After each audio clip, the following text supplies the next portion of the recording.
Hola, mi nombre es Alejandro Jenkins, soy profesor de la Escuela de Física de la Universidad de Costa Rica. Este semestre tengo a mi cargo el curso de Física 2 para la carrera de Física y en las últimas semanas en este curso hemos estado cubriendo el tema de la introducción a las leyes de la termodinámica. Curiosamente, casualmente, la semana pasada fue el bicentenario de la publicación del documento que es generalmente considerado como el que funda la termodinámica moderna, que es el libro Reflexiones sobre el poder motriz del fuego de Sadi Carnot. A raíz de eso, semana pasada, con la colaboración de la Asociación de Estudiantes de la Escuela de Física, di una pequeña charla al respecto, señalando algunos puntos que me parecieron interesantes sobre la vida y la obra de Carnot, quien es una figura profundamente atípica, enteramente atípica en la historia de la física, atípica tanto desde el punto de vista intelectual como desde el punto de vista personal. Claro, su atipicidad intelectual es tal vez más interesante, más importante desde el punto de vista de la física, pero su atipicidad personal también tiene algunos puntos de interés para quienes tengan algún entusiasmo por la historia de la física. Y quisiera decir un poco al respecto. Entonces, ahora en mi oficina estoy recapitulando la presentación que di hace unos días ante un grupo de estudiantes de la carrera, con la intención de grabarlo para que esté después disponible en el canal de YouTube. donde Puede ser consultado por los estudiantes del curso, o estudiantes de la carrera, o por alguna otra persona que pueda tener interés en este tema. Entonces, este es el documento. El título completo traducido al español sería Reflexiones sobre la potencia motriz del fuego y sobre las máquinas apropiadas para desarrollar esta potencia, por Sadi Carnot, antiguo alumno de la École Polytechnique. Fue publicado según registro de las publicaciones de los libros que aparecieron en Francia. Fue publicado en la semana del 12 de junio de 1824. Este es un retrato que suele ser reproducido en los libros de texto de física del autor de Sadi Carnot a los 17 años, en uniforme de cadete de l'École Polytechnique, de la Escuela Politécnica. L'École Polytechnique fue fundada como una escuela de ingenieros militares y sigue oficialmente siéndolo. Pero desde el principio, por la École Polytechnique han pasado varias de las figuras más destacadas de las ciencias exactas en Francia, varios de los matemáticos, físicos e ingenieros más importantes. Y uno de ellos es Carnot. A pesar de, como vamos a ver, tuvo una carrera muy inusual, muy distinta de la de otras figuras importantes de la ciencia en Francia, bueno, de la ciencia en general. Los orígenes de Carnot son muy peculiares.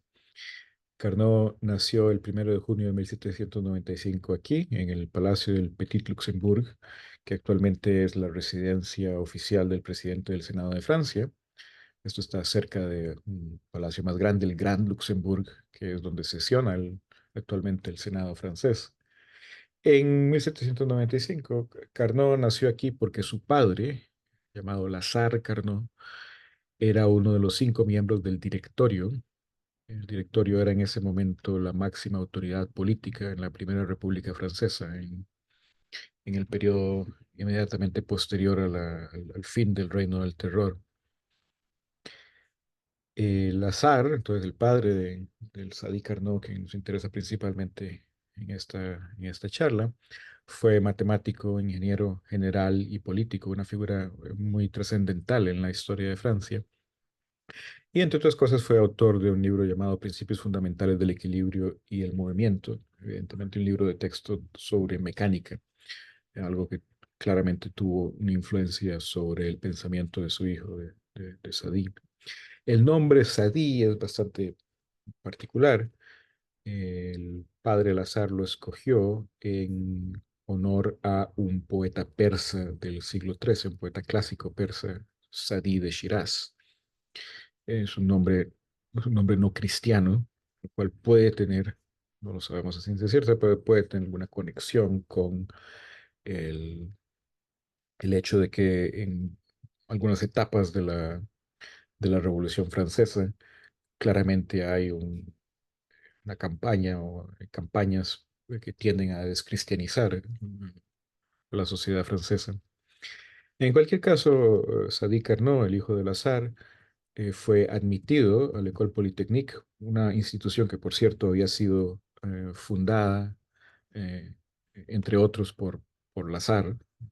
Entonces, Lazar era un militar, pero un militar que era al mismo tiempo un intelectual y un científico. Entonces, esta tradición claramente tiene un gran peso sobre el desarrollo de la École Polytechnique. Entonces, el hijo Sadi fue admitido a la École Polytechnique en 1812. Mm, La admisión a la École Polytechnique, como a las otras grandes escuelas de estudios superiores en Francia, es por una examinación competitiva. Y en ese examen, eh, Sadi Carnot fue admitido como el número 24 de 179, con el rango 24 de 179.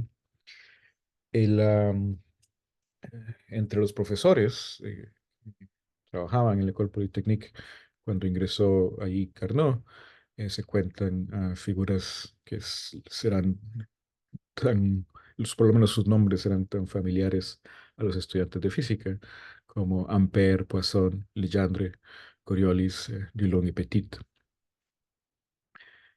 2 años después, Sadi concluyó sus estudios en la École Polytechnique con el rango 10 de 65 y continúa su formación militar en la Escuela Militar de Metz y se incorpora finalmente como oficial al cuerpo de ingenieros militares, lo que en Francia se llama le génie.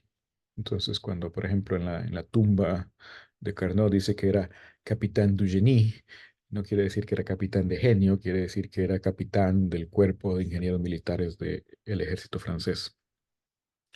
Vimos al principio conocido retrato de Carnot como cadete del École Polytechnique con 17 años.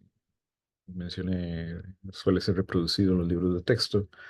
Buscando un poco de información sobre Carnot, algo que, por razones que ya, de las que ya diré un poco más, es una labor bastante frustrante.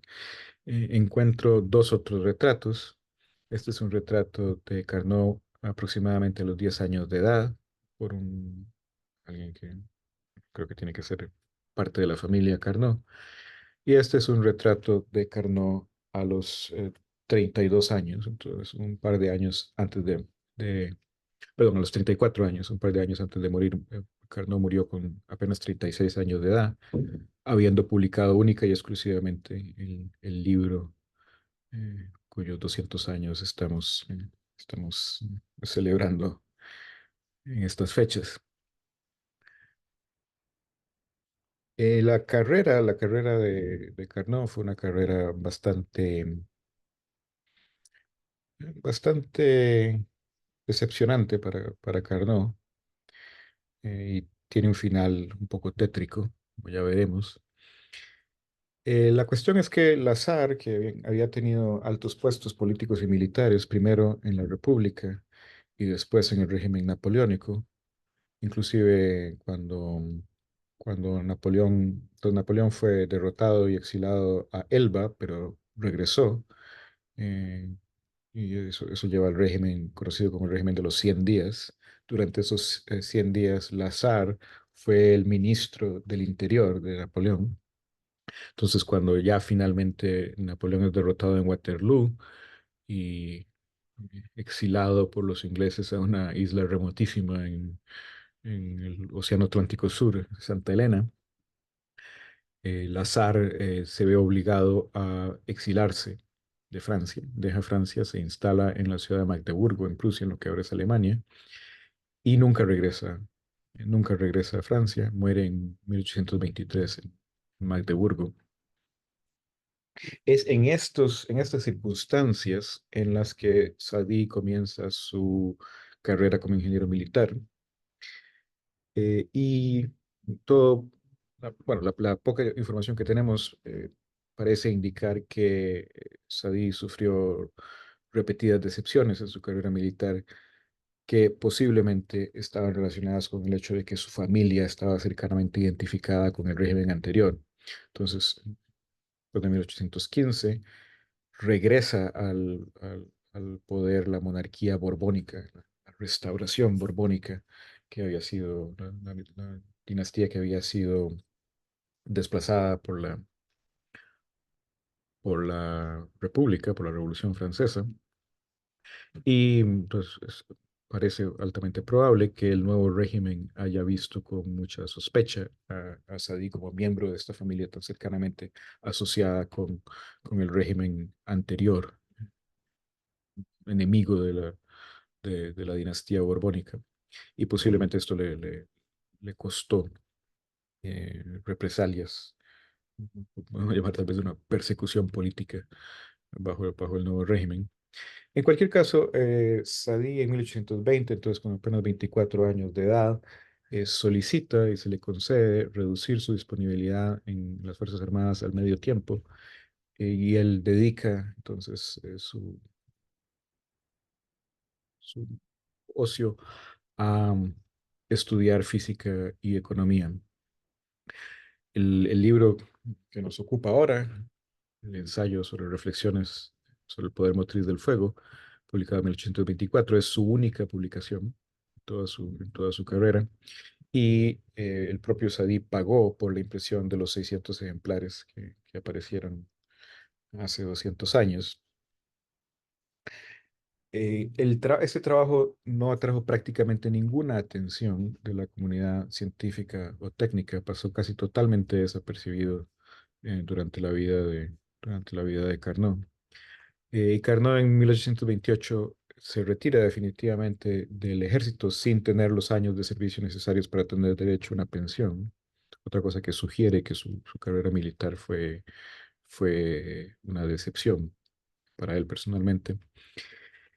En cualquier caso, y esto es algo que no se sabía claramente hasta ya la segunda mitad del siglo XX, cuando un historiador de la ciencia encontró documentos que lo muestran.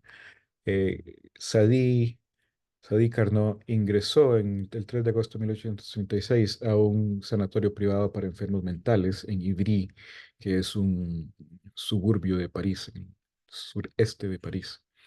Y apenas 3 semanas después muere siempre estando internado en este sanatorio. Y según los registros oficiales, muere de cólera. Efectivamente, había una epidemia de cólera en París en, en esta época. Sin embargo, el historiador que encontró estos datos, Arthur Birembault, quien citaré un par de veces más en esta presentación, señala que aunque había una epidemia de cólera en París, no hay otros registros de muertes de cólera en estas fechas en la ubicación particular específica del centro de Ivry donde estaba viviendo Carnot en este sanatorio.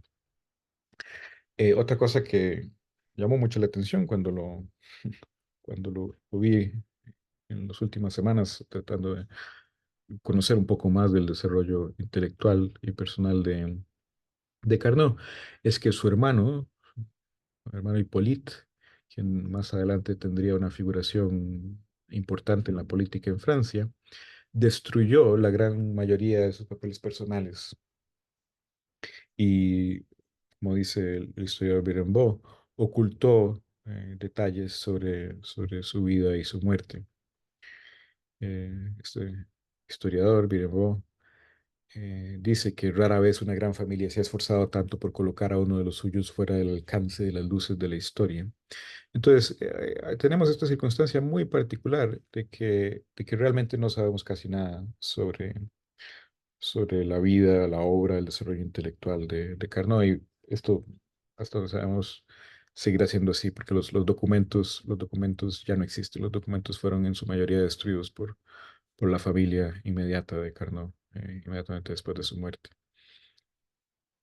Pero entonces, Carnot es una figura, como dije al principio, muy especial, muy atípica en la historia de la física moderna. Esta es una cita que encontré de un ingeniero también graduado de la École Polytechnique, Maurice Lévy.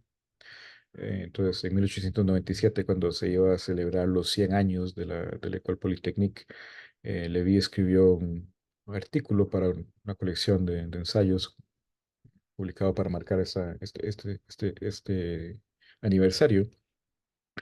Y dice Lévy lo siguiente a propósito de Carnot. Dice, apenas era considerado como científico por sus contemporáneos. Schall, quien era compañero de promoción de Carnot en la École Polytechnique y uno de sus amigos, había notado que Carnot solía hervir agua, pero el futuro gran geómetra, o sea, Schall, no imaginaba que tal operación de hervir agua pudiera conducir a la gloria. Este es el emblema actual del École Polytechnique. Verán aquí la divisa que dice en francés, por la patria, las ciencias y la gloria. O sea, muy francesa. Pero entonces, Schall, por cierto, es un matemático importante. Cuando yo he dado el curso de mecánica teórica, eh, mencionamos, cubrimos el teorema de Schall, que establece rigurosamente que la transformación más general de un cuerpo rígido es una traslación de su centro de masa combinada con la rotación en torno a un solo eje. Pero entonces, aquí señala Levi que lo que hizo Carnot en la ciencia es muy distinto de lo que otras personas con una formación e intereses similares, como su compañero Schall, hicieron por la física teórica. Entonces, aunque no parecía que esto de estar tan interesado en hervir agua pudiera conducirle a la gloria, Carnot iba hacia allí, no como su amigo Schall por las vías inflexibles de la geometría, ni siquiera por alguna vía ya allanada, sino abriendo una vía nueva, la mayor y más fructífera que haya sido legada a la filosofía natural, o sea, a la física, desde Newton.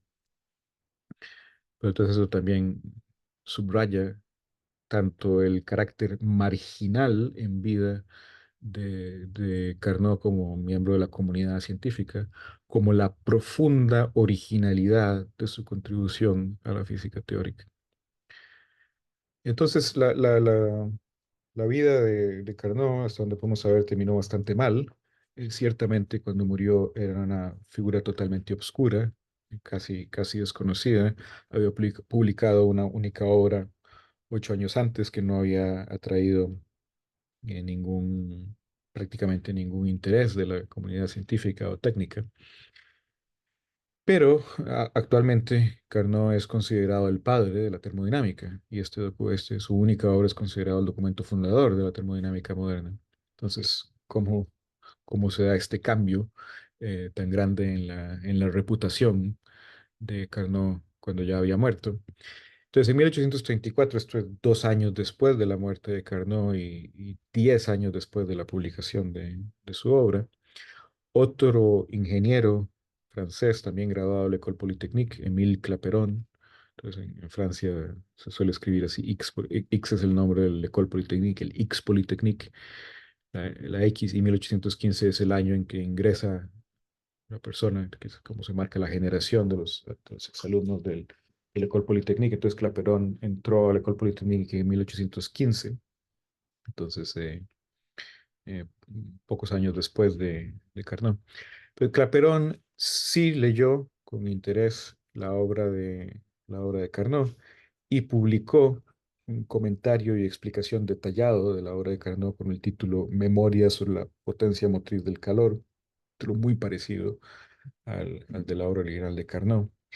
Y esta obra de Clapeyron fue publicada en la revista científica de la École Polytechnique, donde sí fue notada, ese artículo sí fue notado por otros científicos, incluso traducido a otros idiomas.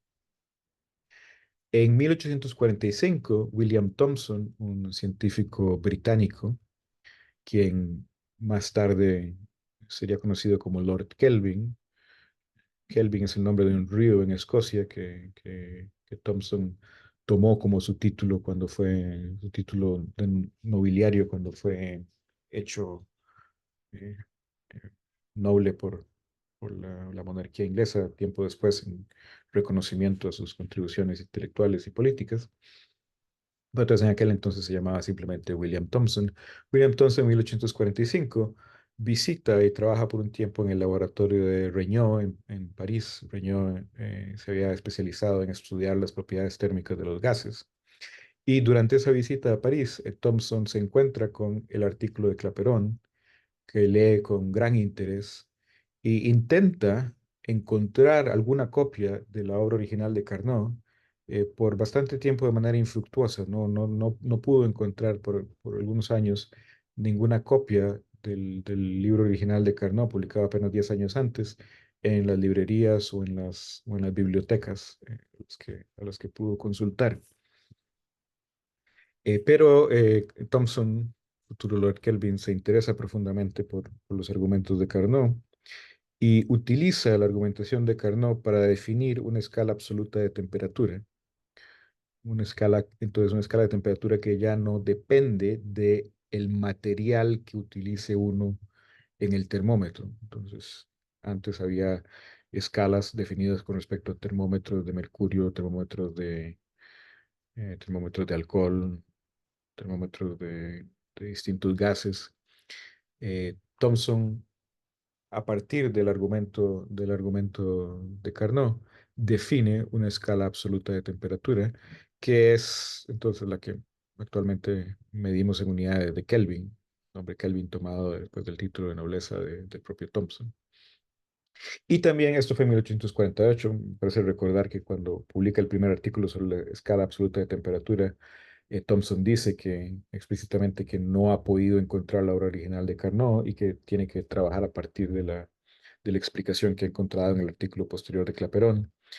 En 1849, creo que ya habiendo de alguna manera logrado localizar una copia del trabajo original, publica su artículo explicando en detalle la argumentación de Carnot.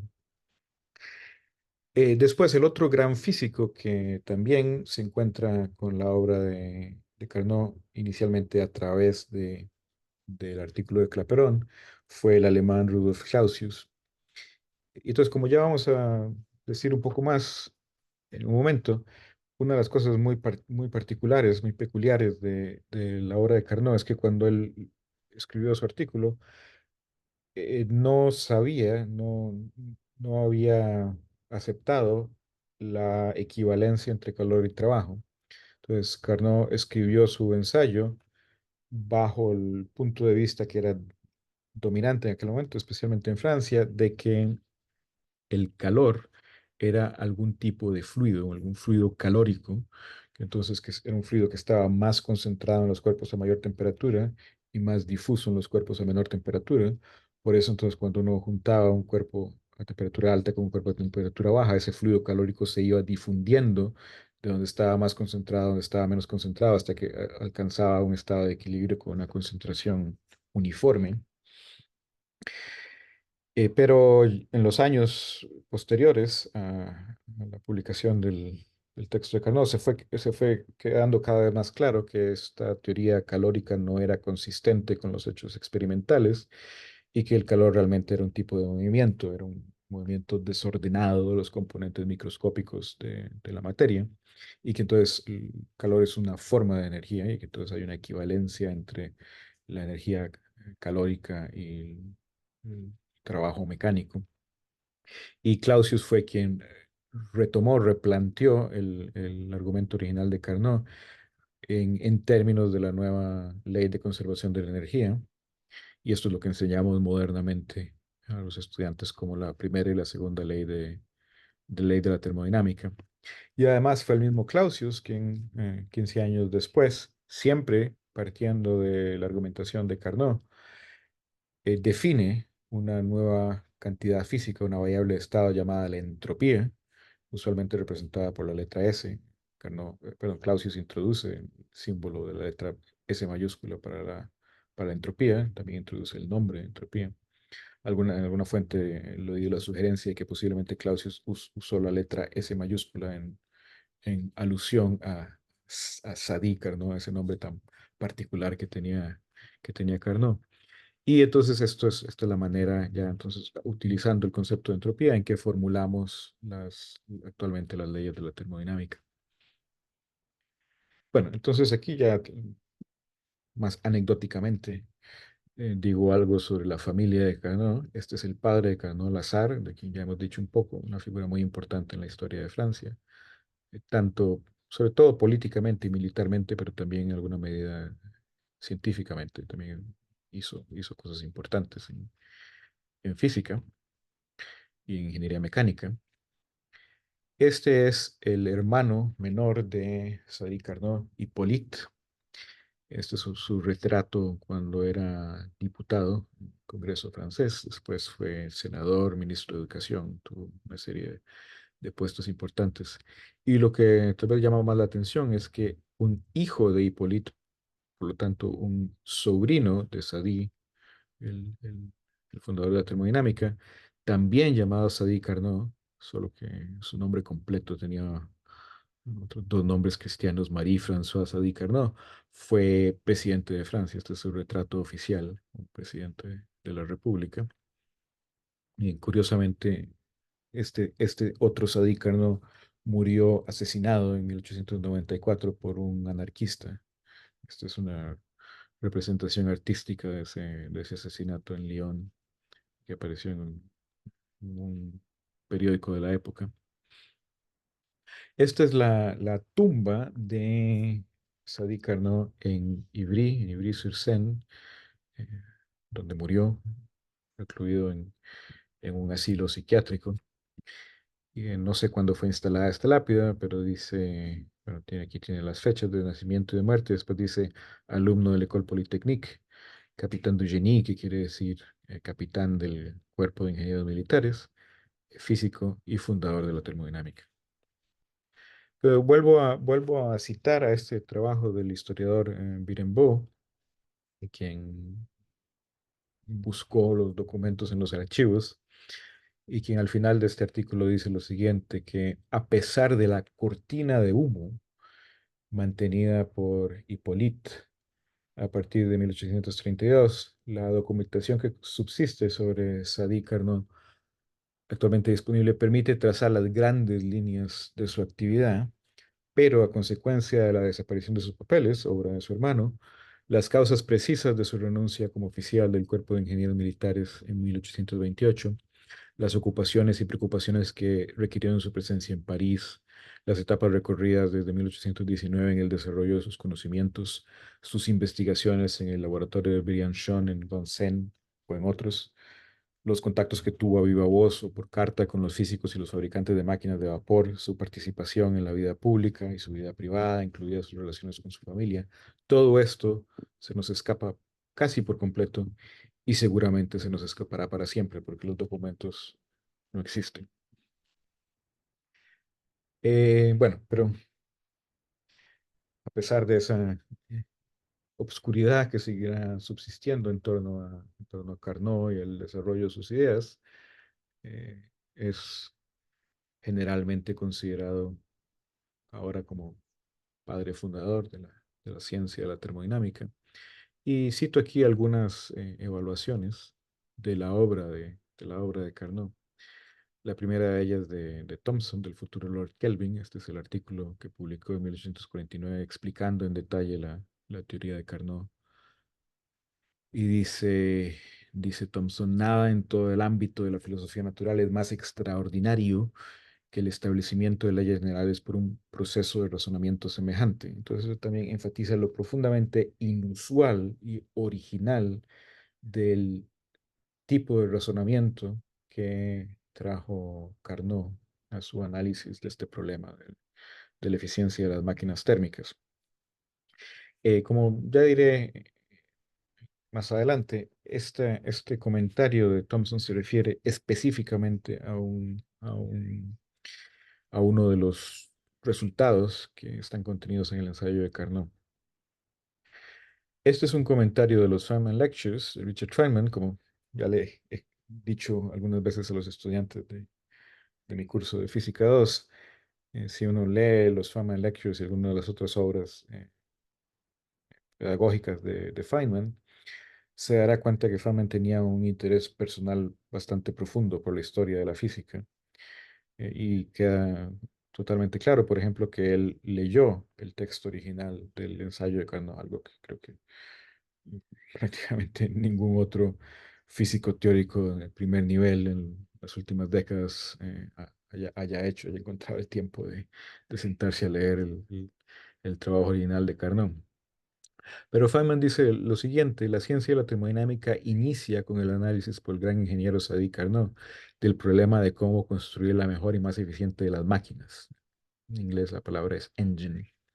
La palabra engine en inglés se refiere a una máquina, un sistema que es capaz de hacer trabajo positivo de manera cíclica.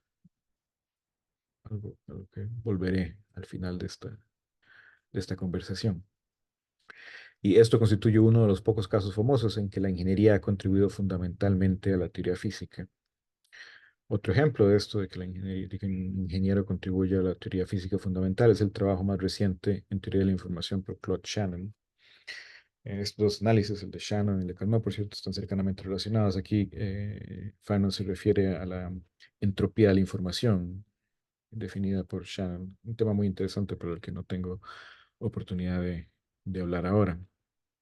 Y esta es otra cita que he usado en la carta del estudiante cuando daba el curso de termodinámica de Einstein, quien dice que una teoría es más impresionante entre mayor sea la simplicidad de sus premisas, entre más tipos distintos de cosas relacionan entre sí y entre más extenso sea su dominio de aplicación.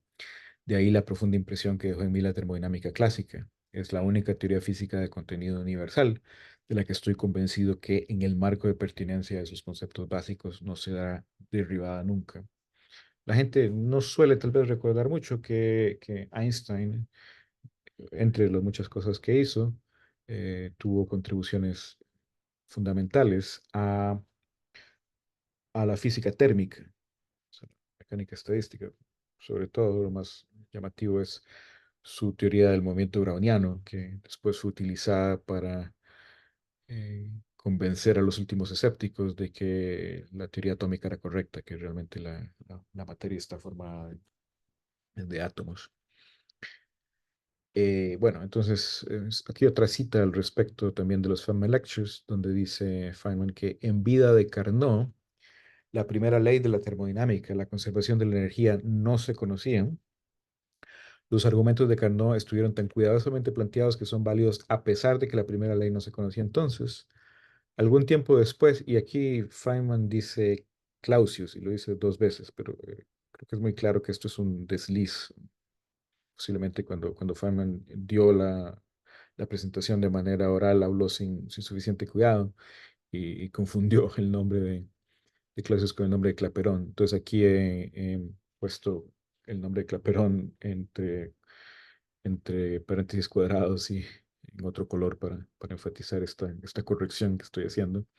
Entonces, algún tiempo después, Clapeyron hizo una derivación más fácil de entender que el razonamiento sutil de Carnot, pero resulta que Clapeyron supuso no la conservación de energía en general, sino que el calor estaba conservado según la teoría calórica, lo cual más adelante demostró ser falso. Y sigue Feynman diciendo, la llamada segunda ley de la termodinámica fue así descubierta por Carnot antes de la primera ley. Sería interesante dar el argumento de Carnot que no usaba la primera ley, pero no lo haremos porque queremos aprender física y no historia.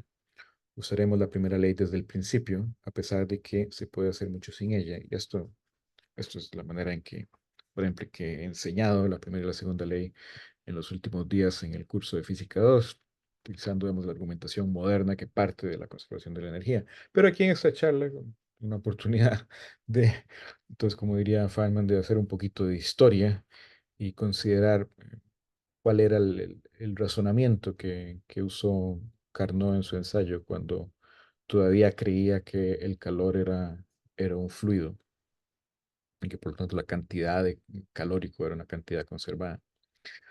Ahora, entonces, para introducir el razonamiento tan original de, de Carnot, menciono otro episodio histórico que también sale mencionado en los Feynman Lectures, un argumento de un científico holandés del siglo XVI, Simon Stevin.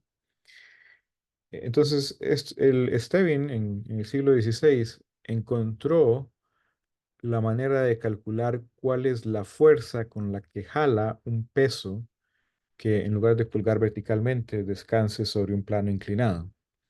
Entonces, esto es muchos años antes de Newton, es inclusive antes de Galileo. Entonces, una época en que realmente no se sabía prácticamente nada de las leyes de la dinámica. Se sabía un poco de estática, ¿verdad? La estática es fundamental para la construcción. En realidad, la ingeniería civil está interesada principalmente en la estática, porque cuando un puente o un edificio se comienza a caer, ya los detalles de cómo se cae no nos interesan tanto.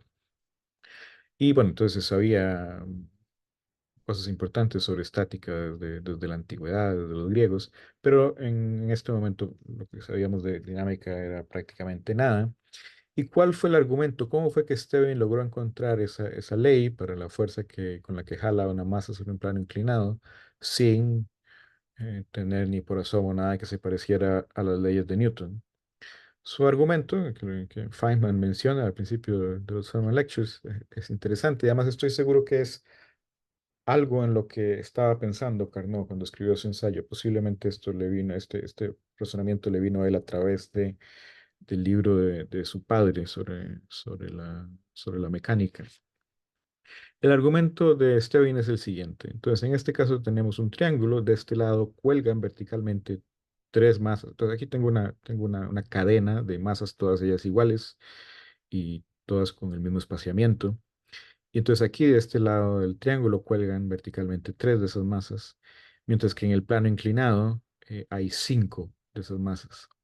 En el resto de la cadena tenemos una situación simétrica en donde hay masas iguales en lados opuestos. Entonces lo que dice Stevin es lo siguiente.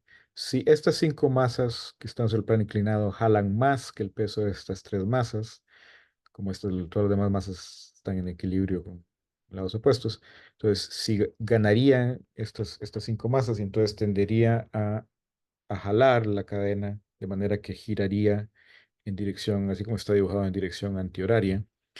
En cambio, si estas tres masas que cuelgan verticalmente tuvieran un peso mayor que la fuerza con la que jalan estas cinco masas, eso entonces haría que la cadena girara en dirección, en el otro sentido. Perdón, creo que si ganaran las cinco masas en el plano inclinado, giraría en sentido horario. Si ganaran las tres masas que cuelgan verticalmente, giraría en sentido antihorario, tal y como está dibujado.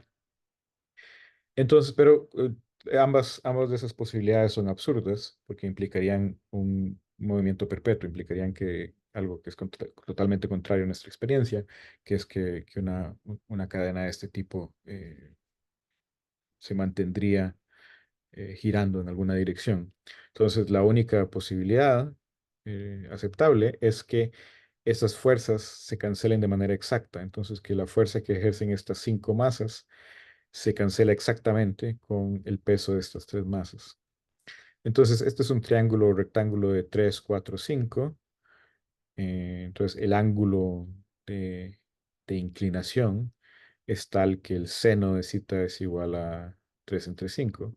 Modernamente lo que diríamos es que la fuerza que ejerce cada una de estas masas en la dirección del plano inclinado es proporcional al seno del ángulo de inclinación y por lo tanto tenemos la conclusión que obtuvo originalmente Stevin de que 5 veces la fuerza que ejerce cada una de estas masas en el plano inclinado equivale a 3 veces el peso de una masa que cuelga de manera vertical.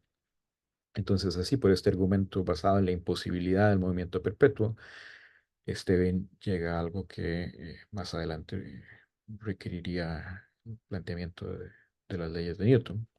Y Steven está muy orgulloso de este argumento, por eso lo hizo grabar en su tumba, por eso también este argumento se conoce como el epitafio bueno, Stevinus, que es la versión latina del nombre Stevin. Y esto de algún libro también está inscrito con este diagrama y con este lema en holandés que dice, la maravilla ya no es una maravilla. Eh, Feynman en los Feynman Lectures hace la broma de que que si uno cuando se muere tiene un epitafio de esta calidad, entonces uno hizo las cosas bien. Bueno, pero entonces este tipo de razonamiento, pero en un contexto muy distinto, es usado por Carnot. Y digamos, vimos que este principio de que no existe el movimiento perpetuo pudo ser utilizado por Stein para encontrar un resultado en mecánica cuando no se sabía prácticamente nada de las leyes de la dinámica. Entonces, cuando Carnot escribió su ensayo, motivado por el problema de cómo optimizar la operación de las máquinas de vapor, no se sabía prácticamente nada sobre qué era el calor. Eh, Tan era así que Carnot escribió su ensayo bajo el supuesto de que el calor era un fluido, lo cual poco después quedó claramente demostrado que no era cierto.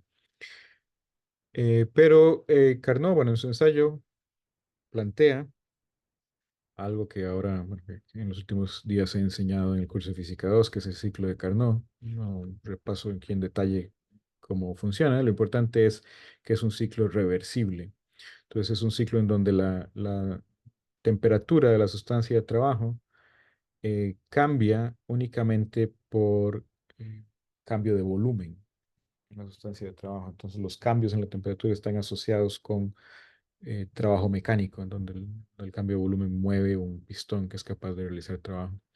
Entonces, esto es el ciclo de Carnot es un proceso cíclico que es capaz de generar trabajo mecánico y es reversible. Entonces, si lo podemos correr hacia adelante como una máquina térmica que transforma una cierta cantidad de calor en un trabajo mecánico cíclico, lo podemos hacer al revés, en cuyo caso, si yo le proveo trabajo mecánico al sistema, esto es capaz de actuar como un refrigerador que, eh, que toma calor de un reservorio a una temperatura más alta y lo mueve hacia un reservorio a una temperatura, perdón, a una temperatura, saca calor de algo que está a una temperatura más baja y bota calor a algo que está a una temperatura más alta, que es lo contrario, digamos, de lo que ocurre espontáneamente, donde el calor fluye de temperatura alta a temperatura baja.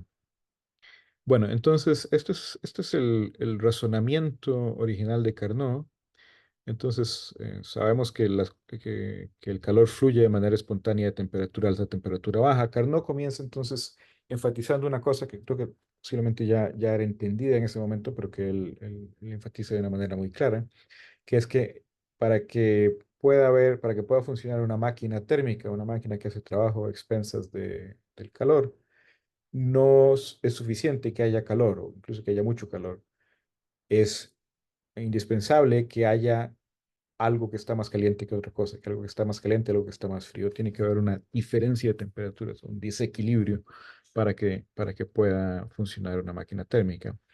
Entonces lo que dice Carnot es el calórico, este fluido, pero sabemos que no existe, pero el fluido calórico pasa de la temperatura más alta a la temperatura más baja y entonces él lo plantea en analogía a el agua que cae de un reservorio a una altura mayor a otro reservorio a una temperatura menor. Entonces aquí hay una caída de calórico de la temperatura más alta T2 a la temperatura más baja T1.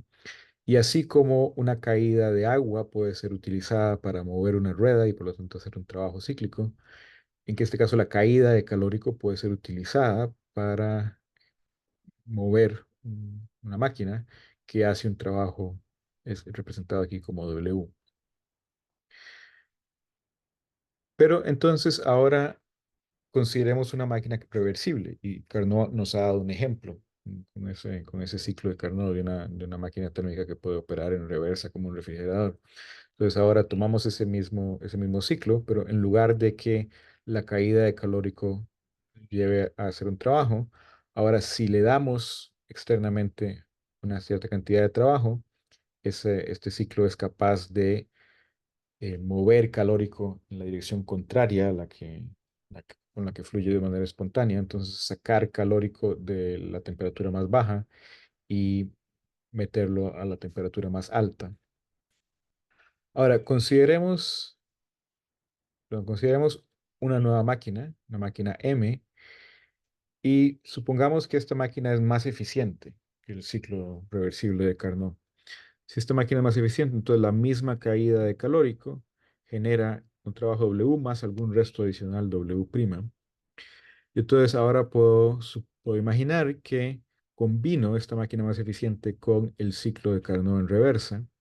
Entonces la caída de calórico genera trabajo W más W'. El trabajo W lo utilizo para correr el ciclo de Carnot en reversa.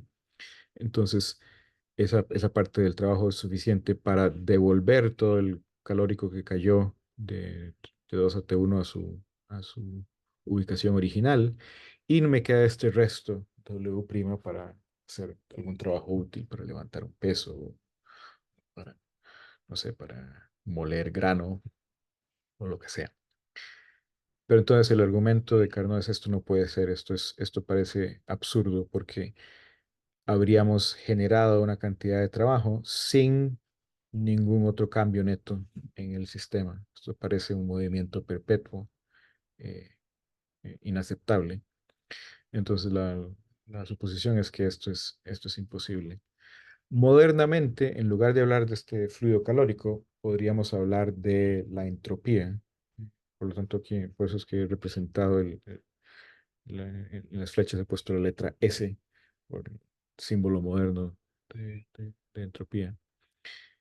Pero tal y como lo planteó Carnot, estaba basado en esta idea de que el calórico, el fluido calórico cae espontáneamente de la temperatura más alta a la temperatura más baja.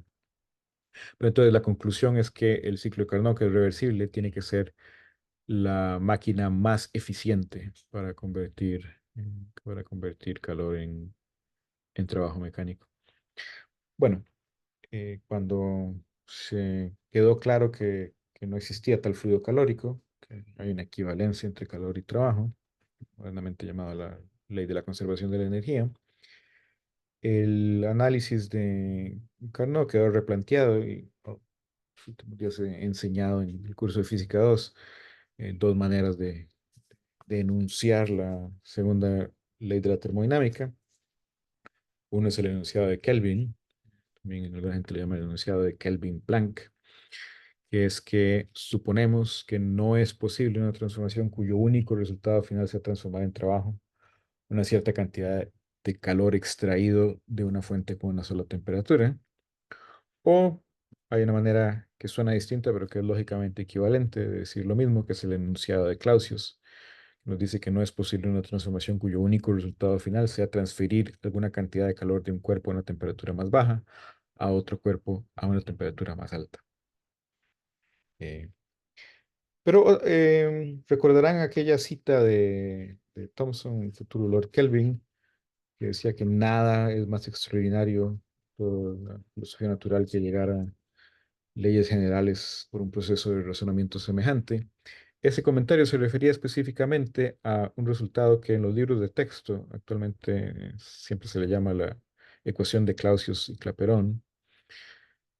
Pero, por ejemplo, Feynman, quien evidentemente se tomó la molestia de leer la obra original de Carnot, señala en los Feynman Lectures que en realidad ese resultado, aunque no está escrito como una ecuación, está en palabras en el ensayo original de Carnot. O sea que Clapeyron y después Clausius lo único que hicieron fue formalizar, digamos, ese resultado en términos de símbolos matemáticos. Esta ecuación de Clausius-Clapeyron es una relación que se aplica a transiciones de fases discontinuas. Entonces, también llamadas transiciones de fases de primer orden, como por ejemplo la transición entre hielo y agua líquida, o la transición entre agua líquida y vapor. Son transiciones discontinuas y que involucran un calor latente. Y entonces podemos expresar la variación de la presión con la temperatura cuando están en equilibrio las dos fases, eh, en términos del calor latente, de la transición, de la temperatura y del cambio en el volumen específico. Y Carnot llegó a esto sin tener ninguna idea de qué era el calor, mucho menos de cómo funcionaba una transición de fase, única y exclusivamente a partir del supuesto de que ese cambio de volumen, por ejemplo, cuando el agua se expande al congelarse, luego se contrae al derretirse, o cuando se expande al hervir y se contrae al condensarse, que ese cambio de volumen no puede ser utilizado para construir una máquina de movimiento perpetuo. Y en particular, por ejemplo, el argumento de Carnot lo lleva a predecir que como el agua se expande al congelarse, tiene que el punto de fusión del agua reducirse al aumentar la presión. Y esto es un efecto que no había sido ni propuesto, ni buscado, ni observado por nadie antes. Cuando Thomson leyó esto, primero en la obra de Clapeyron y después en el ensayo original de Carnot, junto con su hermano que también era físico, llamado James Thomson, buscó experimentalmente este efecto y encontró que los datos experimentales concordaban plenamente con la predicción de Carnot. Y es esto lo que dice el que nada más extraordinario que haber llegado a este resultado, a esta predicción, por tal proceso de razonamiento.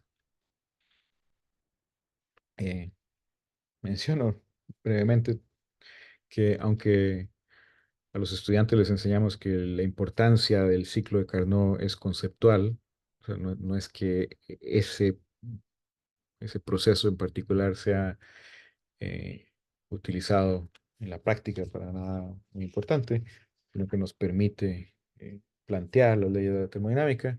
Menciono que, por ejemplo, un huracán es básicamente un ciclo de Carnot.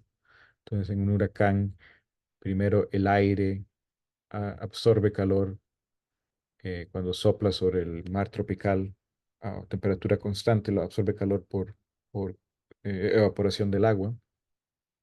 Después, eso es de A a B. De B a A, el aire sube de manera rápida, del nivel del mar hasta unos 15 kilómetros por encima del nivel del mar.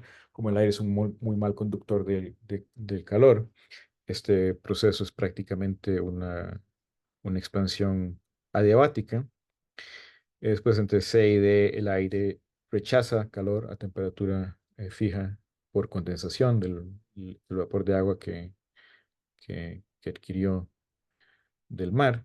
Después de C a D, el aire baja rápidamente y esa es otra transformación adiabática. Entonces, el ciclo del volcán es prácticamente un ciclo de Carnot. Y con la fórmula de la eficiencia, el llamado teorema de Carnot, más el dato de cuál es la humedad relativa del aire que llega de las latitudes medias al mar tropical, que por razones que no tenemos del todo claras es generalmente como el 85%, uno puede calcular la máxima velocidad con la que puede soplar el aire en un huracán y el número que le da es correcto, es del orden de 250 kilómetros por hora. Bueno, pero entonces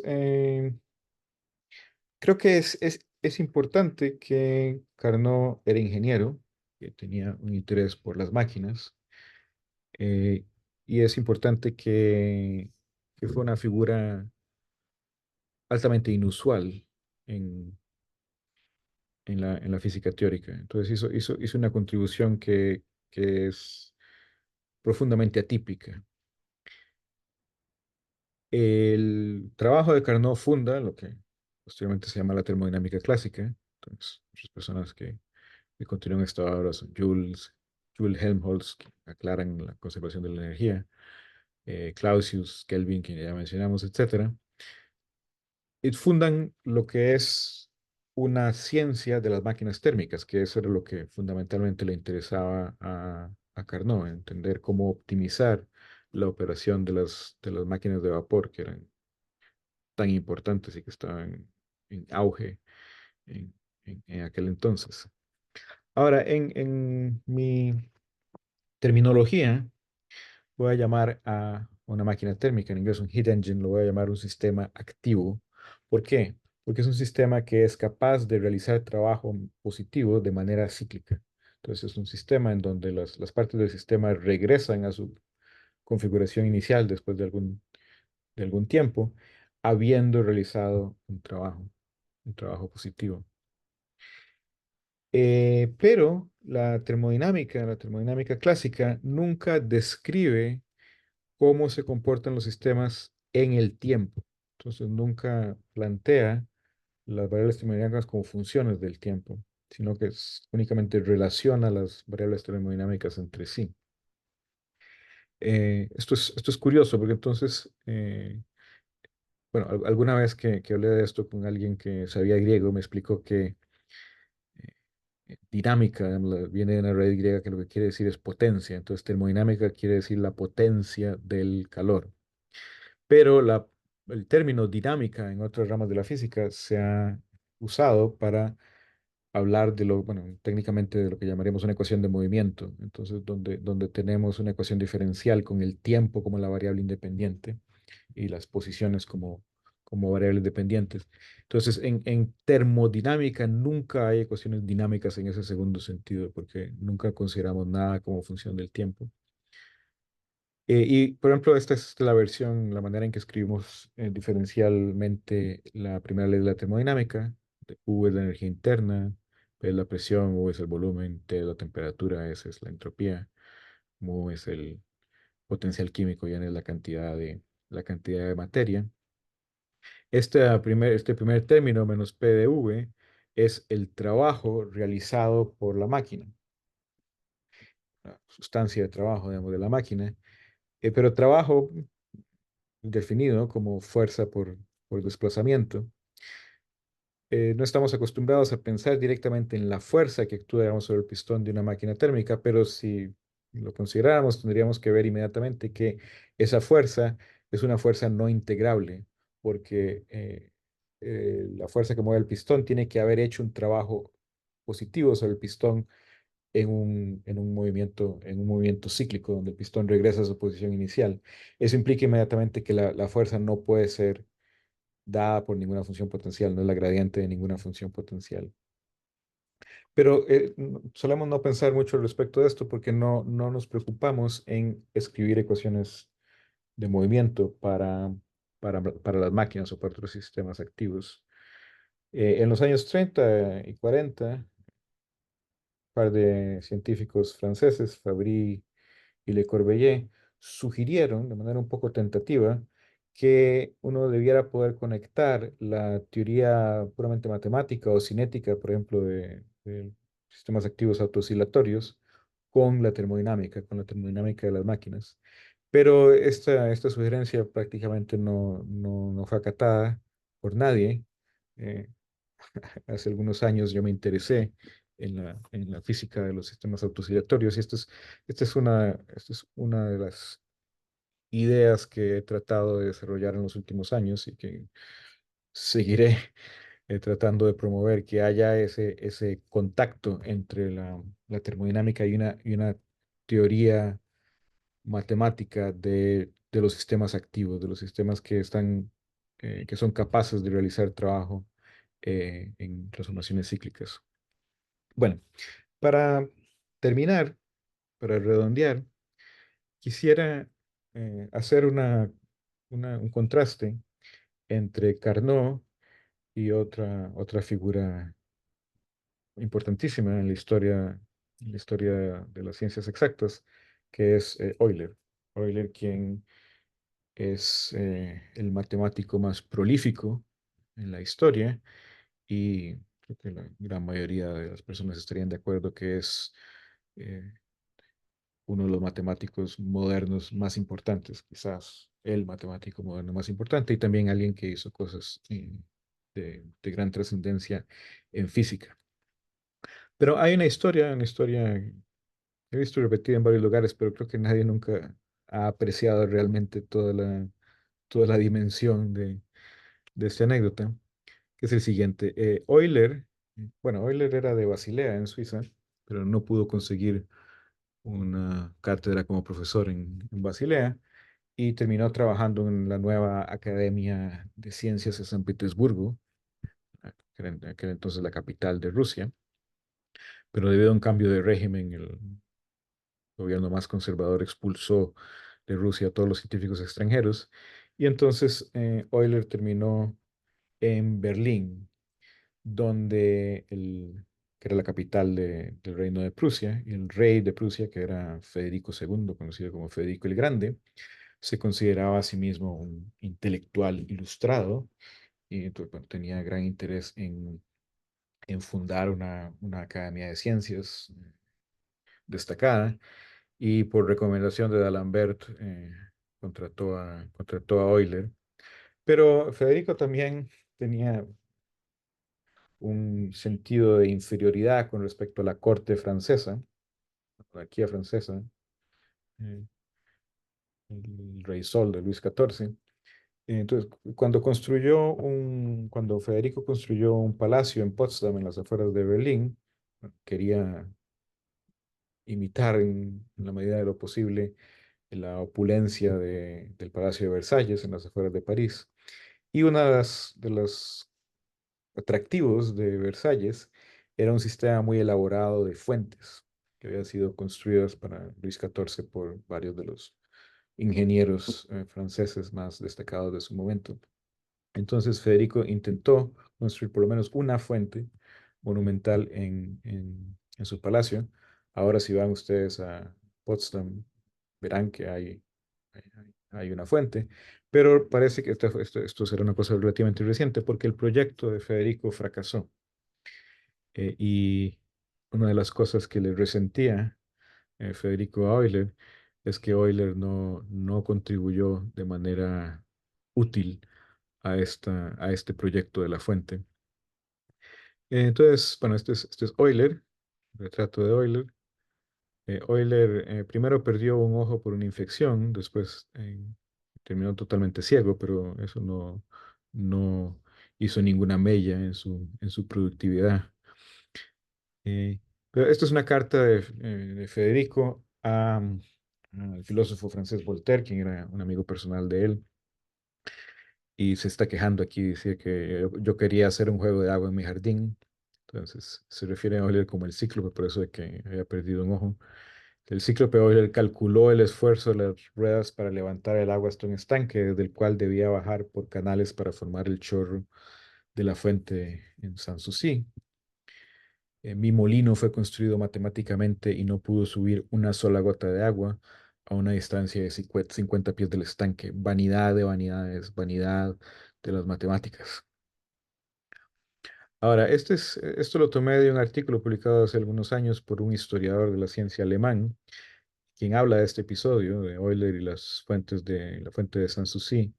El historiador Eckert trata de defender a Euler de las acusaciones de Federico. Dice que realmente el problema no era Euler, el problema era que Federico era demasiado tacaño y había contratado a unos ingenieros incompetentes.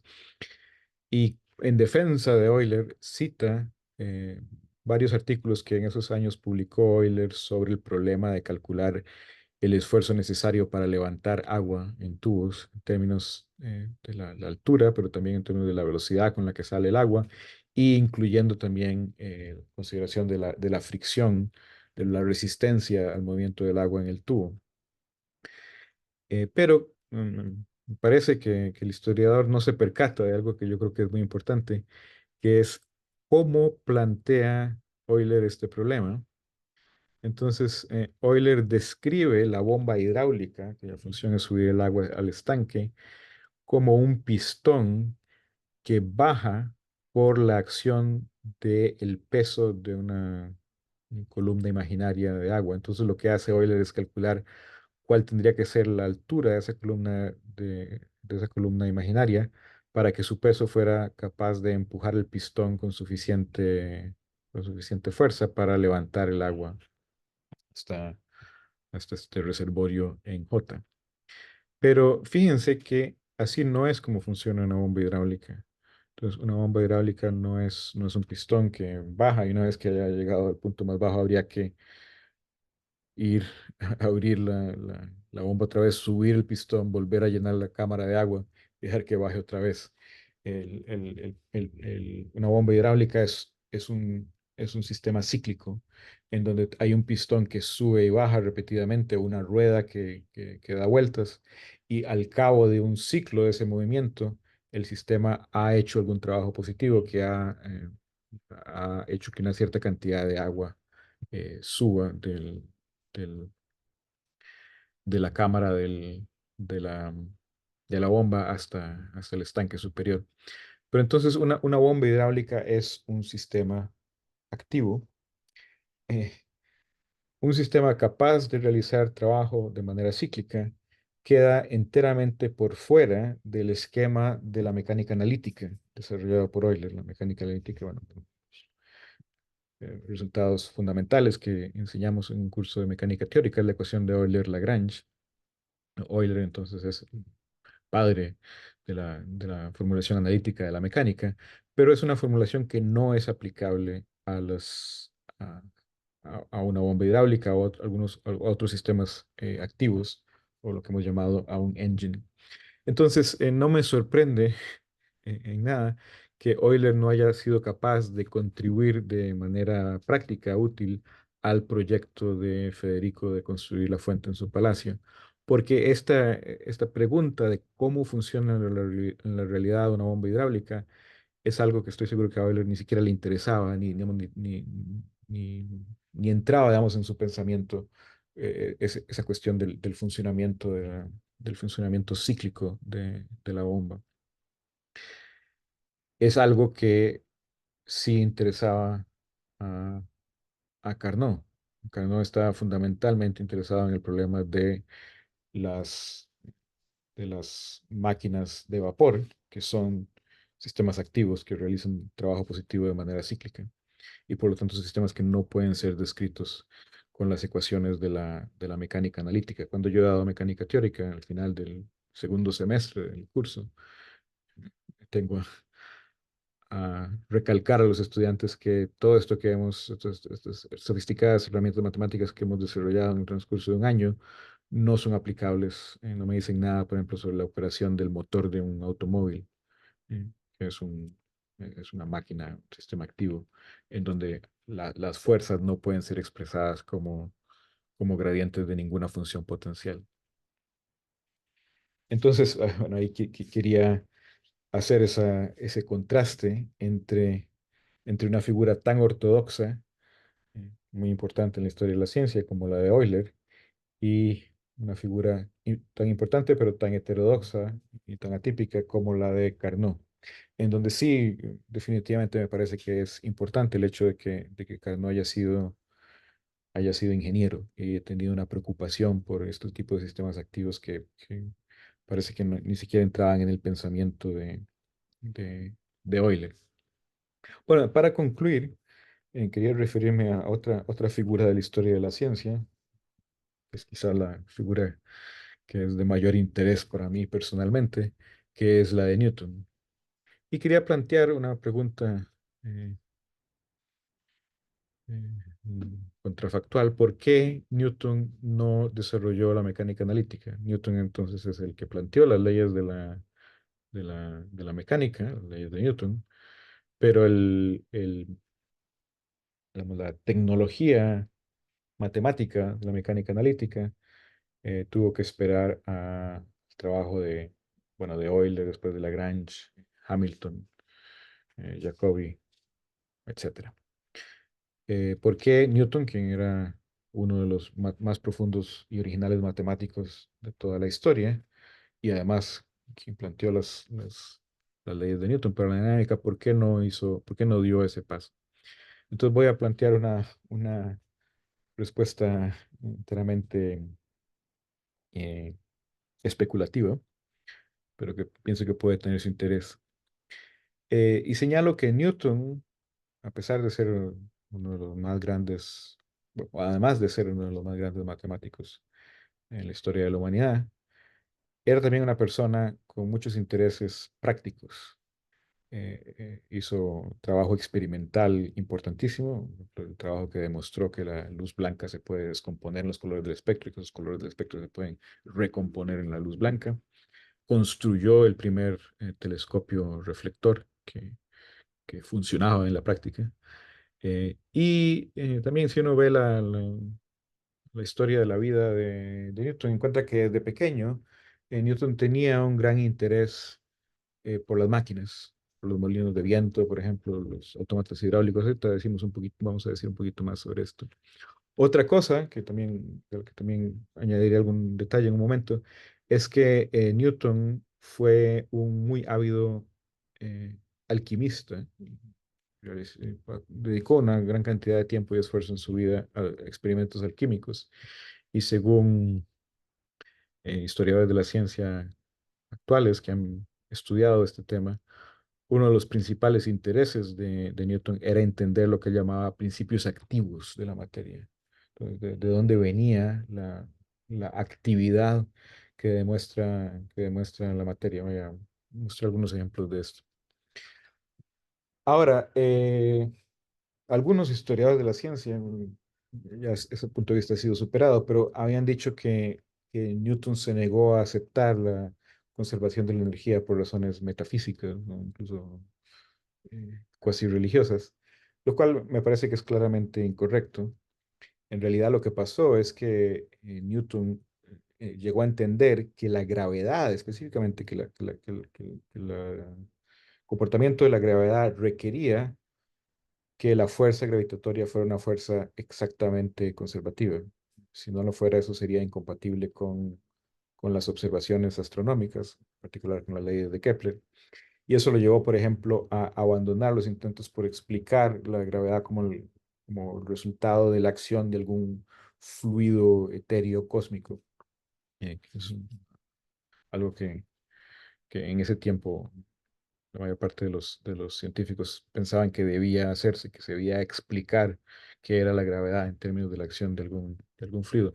Newton no estaba en principio opuesto a ese tipo de explicación, pero la abandonó porque resultaba incompatible con que la gravedad fuera una fuerza conservativa como requerían los datos, las observaciones de los fenómenos astronómicos. Entonces propongo, de manera especulativa, que tal vez Newton no desarrolló la mecánica analítica porque él hubiera considerado la formulación euleriana demasiado restrictiva. Es apropiada para la gravedad, y de hecho, eso fue el gran éxito de la mecánica analítica en los siglos XVIII y XIX, fue lo que permitió hacer en mecánica celeste, donde el comportamiento de los cuerpos está controlado por la gravedad, que sí es una fuerza conservativa, pero para muchos otros sistemas del interés que habían sido del interés de Newton, claramente la formulación analítica no era apropiada.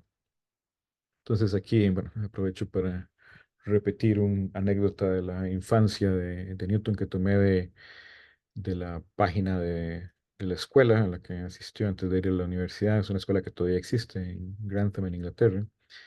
Creo que este sitio web ya no está activo, pero decía, cuenta que cuando Newton iba a la escuela, había un molino de viento que estaba en construcción en la cima de la cercana colina de Gotterby. Los molinos de viento eran relativamente inusuales en la localidad, donde la mayor parte de los molinos eran de agua. Isaac estaba tan fascinado por su construcción que caminaba todos los días al salir de la escuela para observar el progreso de este molino. Entonces, como, como Newton vivía, bueno, relativamente lejos de la escuela, no podía viajar regularmente de su casa materna a la escuela. Cuando iba a la escuela se quedaba en la casa del apotecario, del boticario local del pueblo de Grantham. Dice que era el señor Clark. De regreso en la casa del señor Clark, Newton construyó una réplica del molino, usó tela para velas y la fijó en el techo de su habitación. Como su operación dependía del viento, Isaac construyó una rueda para que las velas pudieran ser movidas por un ratón, al que llamó su ratón molinero. El único problema es que el ratón se comía el grano que estaba moliendo. La otra historia es que Newton construyó una linterna con papel arrugado para alumbrarse el camino a la escuela en las oscuras mañanas de invierno y luego la doblaba y la guardaba en su bolsillo durante el día. Luego fijó su linterna a una cometa y asustó a sus vecinos.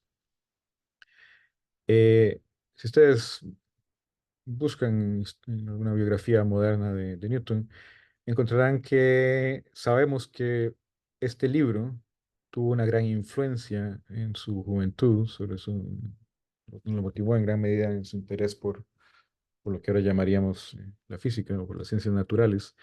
Este es un libro, el título es Misterios de la naturaleza y el arte, que contiene una serie de demostraciones, digamos, de proyectos.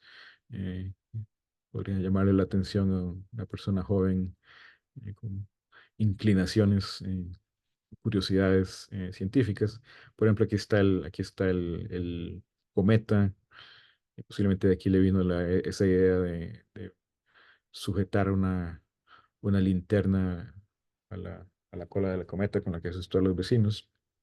Aquí hay algunas otras demostraciones. Aquí está, por ejemplo, un reloj de agua en donde hay una figura de la muerte que cuando el nivel del agua sube, entonces va apuntando a la hora. Eh, algún- Alguna representación de un dragón que se mueve por la acción de un cohete, etcétera. Pero entonces, esto es una tradición de interés por problemas mecánicos que es totalmente separada, digamos, de la tradición académica, la tradición a la que podría haber estado expuesto Newton en la Universidad de Cambridge. John Bates era alguien que no había pasado nunca por una universidad, que tenía un interés enteramente autodidacta por este tipo de problemas. Pero me llama mucho la atención que este tipo de obra haya sido tan importante en el desarrollo intelectual temprano de Newton. Entonces, aquí también, en Newton también hay una tradición mecánica, eh, digamos, que está por fuera del ámbito ortodoxo, digamos, de las ciencias matemáticas, tal y como se ha desarrollado en otros medios más académicos. Y lo otro que quería decir, este es un libro que salió publicado hace unos años sobre el trabajo alquímico de Newton. Newton dedicó mucho tiempo y esfuerzo a experimentos alquímicos, pero no publicó prácticamente nada al respecto. Y al principio, en la primera página del primer capítulo, el autor dice lo siguiente, que la porción inimaginablemente pequeña de material activo que gobierna el crecimiento y el cambio en el mundo natural también era una chispa de luz, o como Newton dice, el fuego secreto de la naturaleza y el alma material de toda la materia.